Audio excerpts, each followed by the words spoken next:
How y'all doing? I've been wanting to do this video for a while.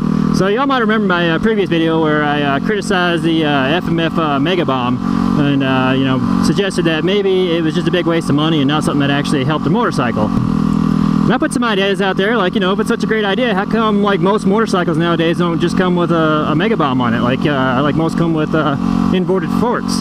Or how come a lot of people racing they don't have them? You know, ideas like that. How come it's the same size for every motorcycle, whether it's a 250 or a 400 or a 450? You know, just like it seems like maybe it's just Farkle. I'm just saying that, right? And then I went on to, you know, suggest that maybe it's just part of a vast left-wing conspiracy to keep money out of the hands of rednecks so that we can never get into power.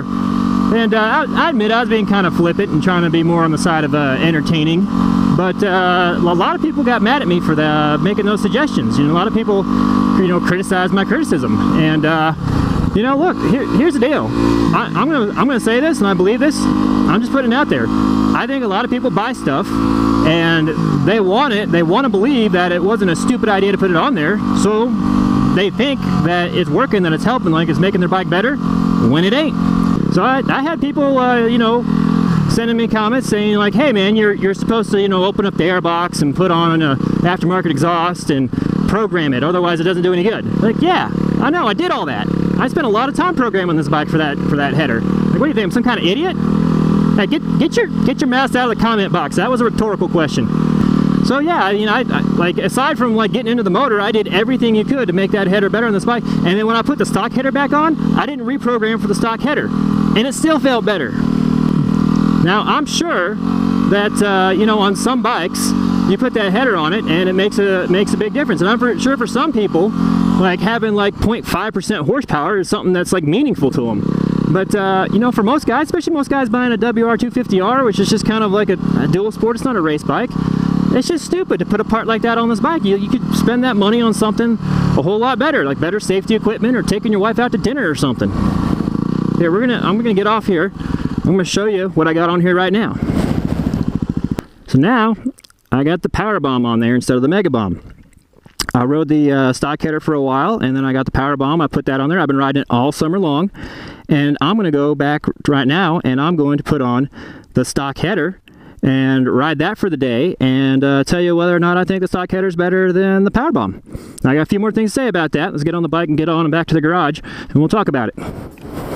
So I got one criticism of my criticism that I actually appreciated, and that was from FMF themselves. They put a comment on the video, and they addressed all the points that I made, and they said, well, you know, actually, you know, some motorcycles do come with that header from the factory. It's like, yeah, I get that, but most don't.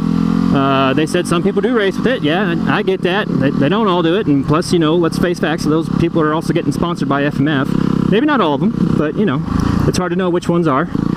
And, you know, I'll put the comment up. You guys should go read it. I'll put the comment in the description so y'all can read it. But it was very gracious, especially since I wasn't being very gracious in my original video. I was just kind of like cutting up like I always do. And, you know, but they gave me a very serious comment back, and I appreciate that. But the rest of you guys, like, you know, get out of here. Like, unless you've actually bought this motorcycle, or I'll even, let's say any motorcycle, but especially this motorcycle, and you spent a whole summer riding with that part, and then you put the stock part back on and tried to see what it was like, then you don't know. So shut the hell up. Don't tell me whether or not I know. So what we're going to do today is put that stock header back on, and I'm going to have another rider besides me, somebody who's actually kind of more experienced than me in reviewing parts and reviewing motorcycles. They're going to try it, and they're going to see what they think. And they rode this motorcycle all day yesterday. So, all right, let's get that part on there, and we'll see how this little experiment goes. All right, now we're back on the trail.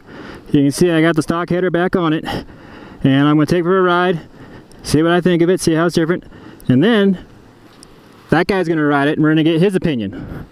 All right, let's do it. All right, so E-Rod, yep, we've been riding a couple hours now. We've both ridden that bike a little bit today. Yeah. And what do you think about the header today versus the header yesterday? Well, it actually feels a little more powerful today. Really? You know, maybe it's just because I'm used to riding this today or something. Mm-hmm. But Yeah, it feels good today. What's the difference today? Did you put the header? Did you put it on? Yeah, today's got the stock header on. The stock header on. Yeah, yesterday was the FMF PowerBomb. Wow. Yeah. Well then, that's a surprise. I thought it felt a little bit stronger today as well with the stock header. Interesting. Yeah. Now we've been going up and down in elevation. That could be some of it, but we're pretty high up now. Oh yeah, I'm the Pass. Yeah.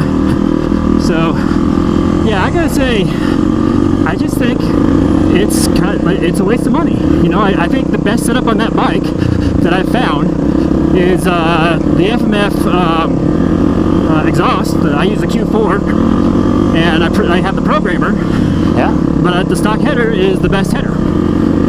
Huh. Okay. So now I'm going to get lots of hate for that because people have put that part in their bike. They've spent, you know, $100, $200 putting a header on their bike, and they'll swear that it made their bike better. Even on that bike, they'll swear, hey, that made my bike better. You're stupid. You're doing something wrong.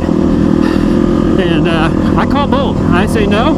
I'm just, you know, I just don't have a bias based on the fact that I spent a bunch of money on something that it needs to be better. Well, all right. Well, first of all, I'm not like a pro. Like, yeah. I'm not gonna notice.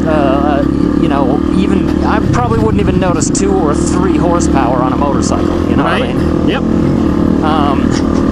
Then again, I ride for my work, and maybe racers notice. You know, maybe they notice, and their mechanics who are like really top of the line mechanics, they need to squeeze just every little ounce of horsepower out of the bike.